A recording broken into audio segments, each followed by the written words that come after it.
एते वर्षा हेउची तथापि गरम कमुनी। आज भी गम गम झाड़ बोची आउ बहुत गुड़गुड़ होउची। वर्षारे भी एमिति पाग केमती कहले कहीं कहले अनेक प्रश्न। यही तो आमे माने प्रकृति को एमिति रूप से सजाई देलु जो ना वर्षा अनुभव होउची ना वर्षारे शीत पाई पारुछु बा ठंडा पड़ुची परिवेश।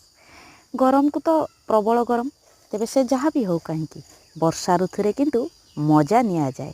कौन कहले छतु आपण मैंने केबे गाँ को आसछंती गाँ रे जातु ना ए वर्षा ऋतु रे बाली छतु आउ जंगल छतु। आमे तो जंगल अंचल लोक तेणु जंगल छतु खाइबाटा निश्चित।